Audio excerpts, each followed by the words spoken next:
ধ্বংস হোক সেই ব্যক্তি যে রমজান মাসকে পেয়েছে কিন্তু রমজান মাসে ইবাদত করে তার গুনাহ মাফ করাতে পারেনি। নবী সাল্লাল্লাহু আলাইহি ওয়াসাল্লাম বলেছেন আমিন। সামনে আসন্ন রমজান আমাদের সামনে, আমরা আল্লাহর কাছে দোয়া করি আল্লাহ পাক আমাদের সবাইকে রমজানে পৌঁছে দিন এবং সেখানে বেশি বেশি ইবাদত বন্দেগী করার মধ্য দিয়ে গুনাহগুলোকে মাফ করার তৌফিক দান করুন। কিছু কাজ আমাদের এখন থেকে করা উচিত, যেমন রমজানের প্রস্তুতি নেওয়া উচিত মানসিকভাবে। শুধুমাত্র খাওয়া পানাহার ত্যাগ করা, স্ত্রী সহবাস ত্যাগ করার নামই কিন্তু সওম নয়। আল্লাহ পাকের সমস্ত নিষেধগুলো বর্জন করার নাম কিন্তু সওম।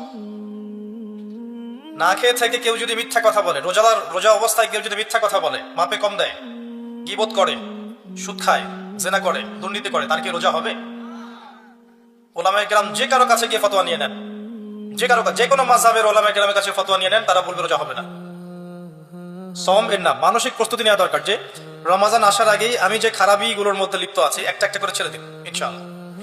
রমজান মাস স্টার্ট হবে তার আগেই আমার মাসের বাজার করা থাকবে। আল্লাহ